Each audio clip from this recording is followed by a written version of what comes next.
Whether you followed along with this series or you've jumped in at this odd point on episode 4, welcome to it, babies. You're right back at Life at the Beggar's Tomb, which makes you here at the Beggar's Tomb. You are the life. I am the tomb, kiddies. Yes, indeedy. Because I've already said this and you're hearing it for the first time, therefore it's life in your ears. It's already dead in my memories, but dead's not always bad, is it? If the memories are good. So let's try and keep them good. Let's try and make them good as we live them. That's what we do, y'all. Okay, now welcome back to it. Like I said, I like to jump into it. You know I do. You know I like things to be unprepared. The less prepared they are, the more opening they are to be intruded upon by the rational realities of life itself. Because life just comes to us. It's a gift, every single bit of it. The more we try and manipulate it, the more we try and dictate it, the farther we are out of commission. We're broken down. But this is not a broken down episode. It is a crippled episode, crippled but free. Now we're going to roll with it. Where we're going to go with it, what we're going to do with it. We're going to go right back to where we stopped. Don't you remember? Little young Neal was going to go live in the projects in Denver with his father. They got nothing but all the knowledge his father's already gained by coming up and down the system from the lowest to the highest. To the farthest. You know what I'm saying? He came up from nothing. He was just sitting on a park bench when he learned how to cut hair. He took cutting hair all the way to the upper echelons of society. That's where he met his wife, Maud. And they took a truck and built a house on it, and they took it out to California, where he opened up a barbershop there on Sunset and Hollywood, or Sunset and Vine. What is it, Hollywood and Vine? Yeah, Sunset Strip is Hollywood and Vine. I believe it was on the corner of Hollywood and Vine. We shouldn't get lost in the details because that's what we're trying to get back to. We're trying to get back to, he's already done all that. That's what this man's already done. So to say that he's an alcoholic is, I say he's a great golfer. He's a master golfer, and he's doing it on a handicap. Because that's what he's got to do. Okay, how far is his boy going to get ahead of society? Instead, he brings him in at the lowest and sets him at that standard. So that's where Neal is taking little Neal. Okay, let's go. Here we go. You ready? Now we're going to do it.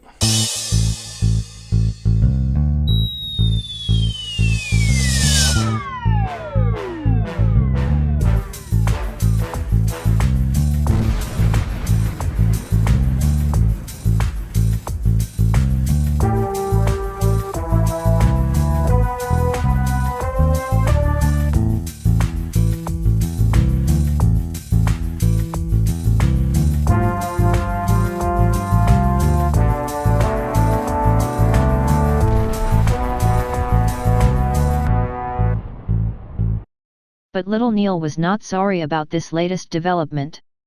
He writes that he was excited about the new adventure and he was happy to escape his bully big brother Jimmy. Little Neal became the youngest of Denver's hobos and would sit and listen while his father talked and drank with his wino friends. They offered him drinks often, but he always refused. Big Neal and Little Neal took up residence in a 5-story building called the Metropolitan. The Metropolitan housed about 100 of Denver's non-transient bums. The building was old and in bad condition with dirt covering its ground-level windows. Big Neal and Little Neal had to share the same bed, and they shared their room with a man called Shorty whose legs had been cut off. Their room cost them $1 a week. Neal earned his part of the rent by cutting hair when he could, but that was often only on Saturdays. Shorty begged for spare change on Denver's streets. Big Neal enrolled Little Neal into Ebert Grammar School and gave Maud's address for Little Neal, which was only a few blocks away.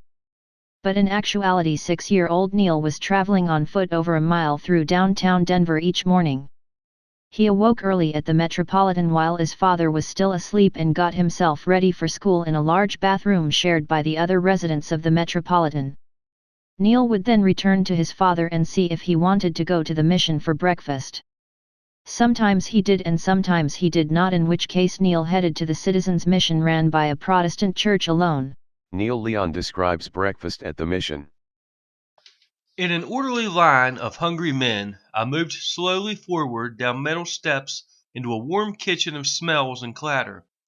Each of us picked up a tray, spoon, bowl, and cup of tinny material and, served cafeteria style, we inched along the wall in a patient wait for our turn before the steam tables. The first white-aproned woman placed 2 pieces of bread on the tray. The second woman ladled a spoonful of oatmeal into our bowl, while a third poured hot coffee. There was no cream but plenty of sugar, and one was allowed a second cup. We filed to stainless steel benches and sat before long reigning tables of similar material which vibrated so much from the impact of our utensils that my sensitive ears were always filled completely. All around, eating men clustered, and we squeezed elbow to elbow for lack of space in the crowded basement room. Sometimes my breakfast companions talked to me, and sometimes they didn't. Either way, it was the same to me. Of course, I learned eventually that almost all of them were alcoholics, and many of them suffered a great deal with the disease. But there are also several old age pensioners and other indifferently bunched younger men who were down on their luck because of the depression. After breakfast, Neil would begin his zigzag, 1.3-mile walk, or run as it were, to Ebert Elementary School. Neil recalled little of his school work from his first grade year aside from efforts to learn to write his name, but he found excitement in the playground swing set. Ebert didn't serve a lunch because most kids went to their nearby houses. But it did provide the needy children with a noontime snack of milk and graham crackers. Neil's father put off filling out the paperwork for little Neil to get the snack for weeks. At school day's end, Neil headed home at a more leisurely pace, having fun with his tennis ball. He sometimes got it stuck in rain gutters but became skilled at climbing trees and walls to retrieve it. This led him to the discovery that rain gutters had claimed lots of balls, and so he began to build a stockpile. The rain gutters that were hardest to climb to tended to render the highest reward. The Citizens' Mission served dinner at 5 p.m. Neal either went to the Metropolitan after school and met up with his dad or went straight to the Citizens' Mission from his afternoon of play. Big Neal usually went to dinner with Little Neal, but there were times when he was laid up drunk and didn't go. On these occasions Little Neal was able to get his food faster because men would allow him to cut line. After dinner it was back to the Metropolitan. The 2 lobbies of the Metropolitan were crowded with men down and out on their luck, killing time. Little Neal found this to be an exciting time as he tossed around his homemade dart at any target he chose. He also enjoyed playing cards with the guys and especially learning card tricks. I'm sorry to intrude back on you. Just call me Adderall. I'm here to make sure y'all gathered all that. Made sure you don't mention, because I know those computer voices are real hard to be wanting to pay attention to. But the story, isn't it good? You know, now you got Neal. He's staying with his father. He's eating meals at the mission. Imagine, young boy in his first grade year. He's waking up. He's going to sometimes get his own breakfast, get himself ready in the sink, shared communally by a bunch of homeless fellas. Not homeless. Well, not quite homeless. They could be worse off. They're not homeless. They are non-homeless people that are staying in a building, the lowest tenement possible. It's not the projects. The projects are places that are houses. I said in the last episode, projects, it's a step below that. A step where a fella doesn't normally raise a child out of. But there was something special about Neal Sr. He was able to take his boy there. And so, something that said to everybody, this boy is being cared for after all. And young Neal Leon Jr., he had a 1.3-mile walk to school. It was so cool in this modern day and age, because they track of the building he was staying at, and all the way to the Ebert School, and know what roads he was walking on based on his autobiography that was written 50 years ago or whatever, That's the amazing thing with technology, as long as it stays honest to us, and the facts are there. But at the time I did this, I trust them, why are they going to move Ebert School to mess up my documentary, right? They didn't do that. Not yet. They might. I don't trust them.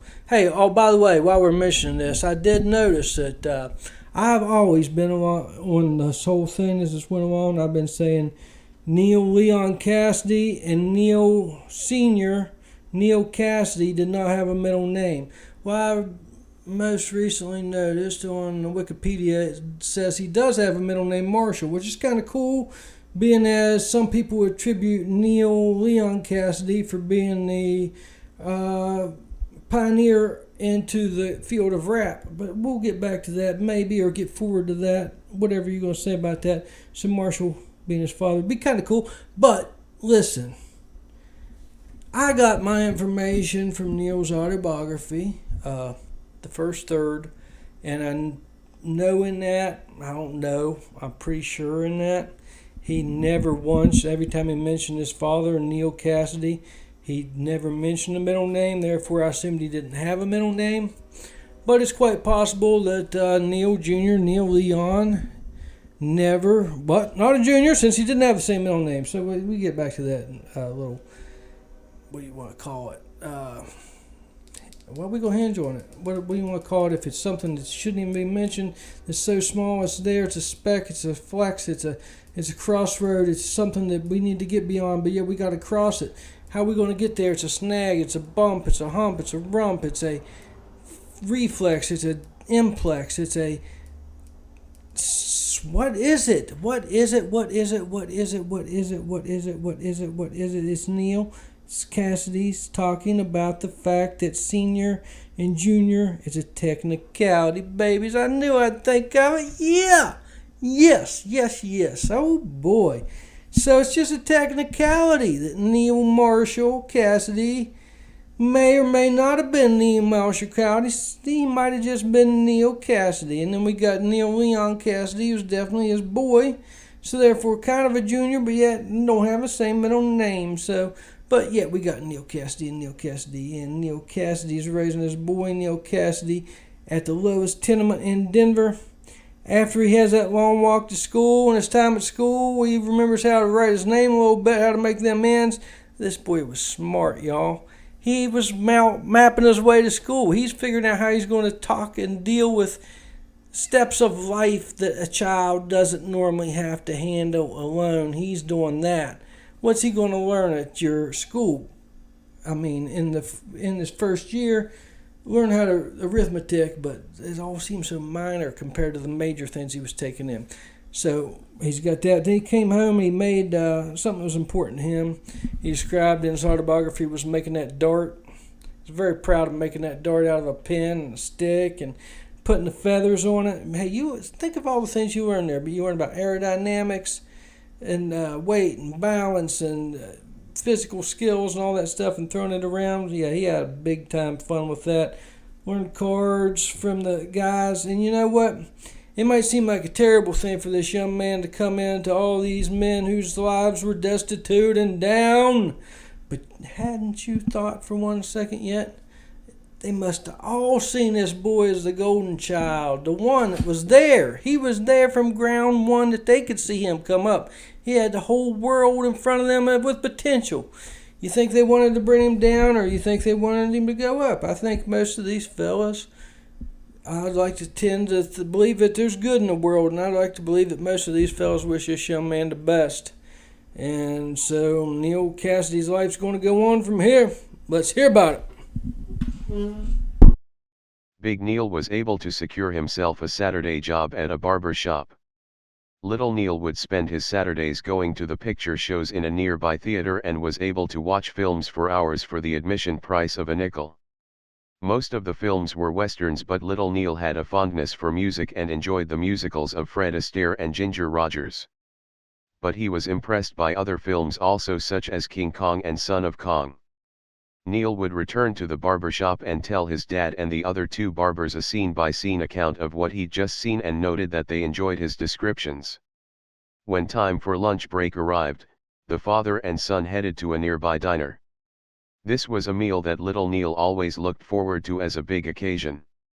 After lunch, Big Neal returned to the shop and little Neal hung around the downtown Denver streets and the Metropolitan. He began a hobby of collecting junk from garbage piles, a hobby which he would learn to profit from in later years. In the evening he would return to the shop and wait for his dad to get off work. Little Neal noticed that his father began to get in a great mood as his day of work neared its end. He came to realize that this was at least partially due to the fact that he was going to have money to buy a bottle of liquor that evening. Whether he had been able to get drunk at any time earlier in the week or not, Saturday night he did. But first it was time for another restaurant meal and then a visit to the candy store. Next a drugstore visit where Big Neal would buy his alcohol and try to hide it from his son as he clumsily tucked it into his coat before the pair headed once again toward the movie theater.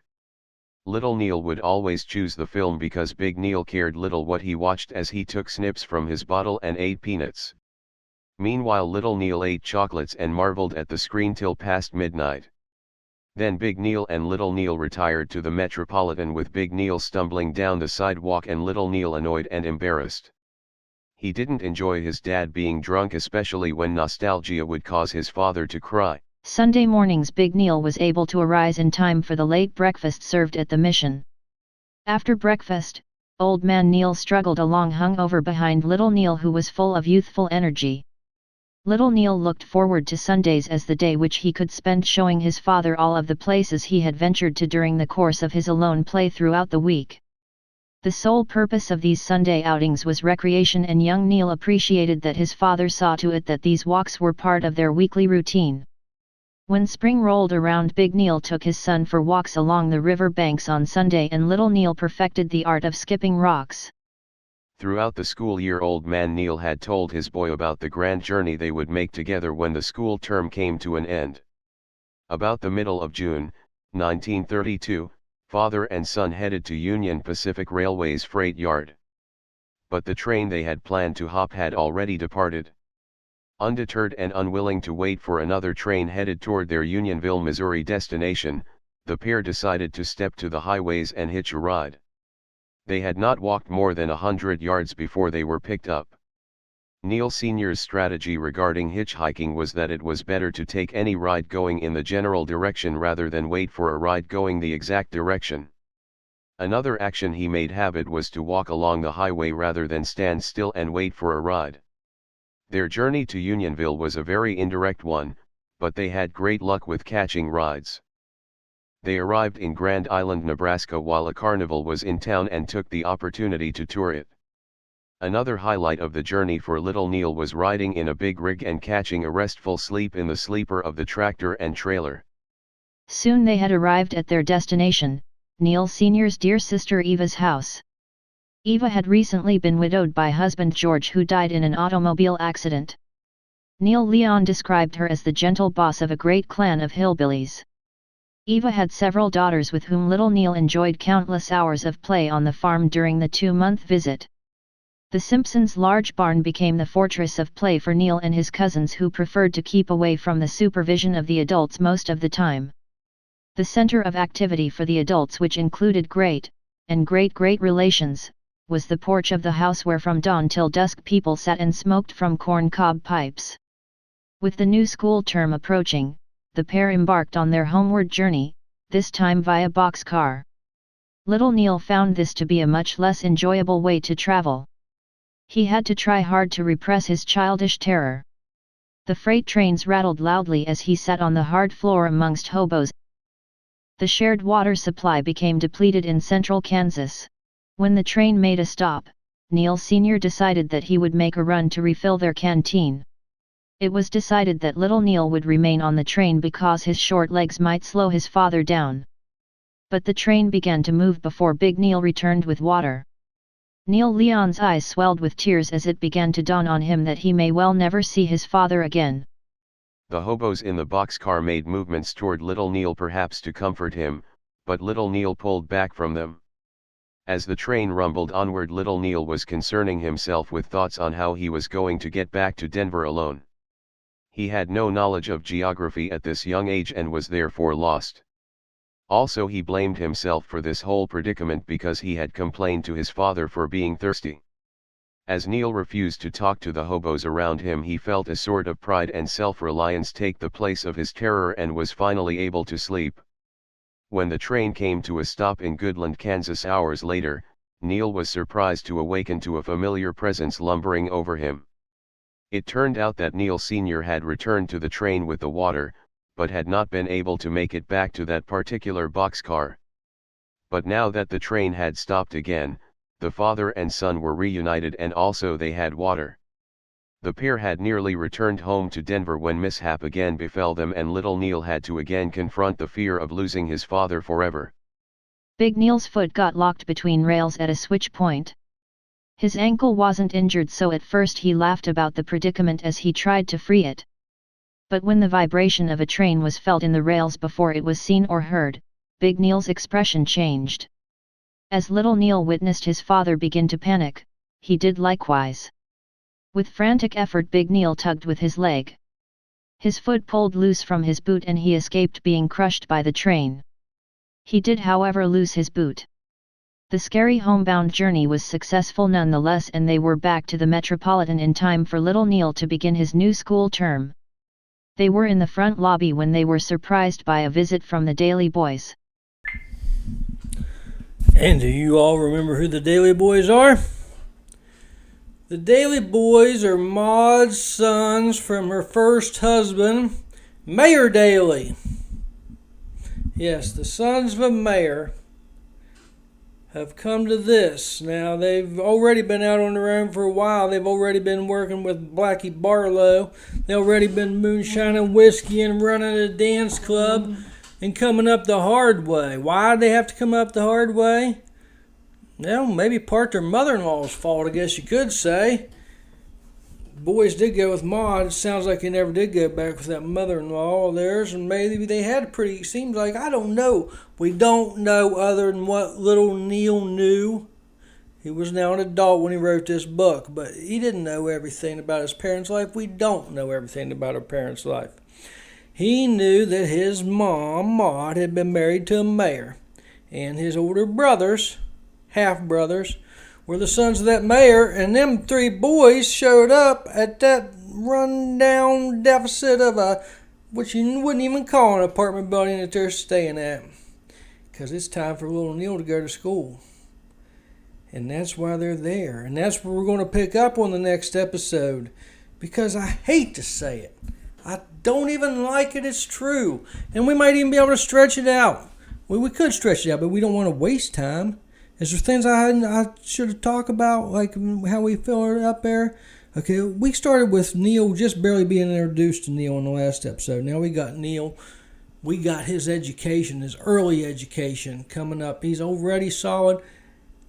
His father is taking him on the trip. Did you notice that he repeated the trip that he made when he was first an adult, when he went to see his sister? Now he took his little boy out there. So even though Neal saw that first trip as kind of a failure because Neal went out there, Big Neal went out there and got his back hurt. And, you know, the fact that little Neal even knew that meant that Big Neal had a chip on his shoulder and always wanted to prove things. He didn't like that he wasn't a bigger contribution to his sister when he did go out there. But now he's going out there with his little boy, his pride and joy of his whole entire life. And there he's taking his boy out there, showing him more than most of us ever learned, kiddies. You want to be shielded from life, or you want to live it? That's what we all got to choose.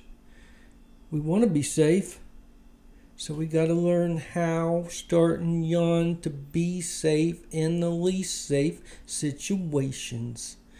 That's where we're going in this one. But it ain't the end. You know it ain't the end.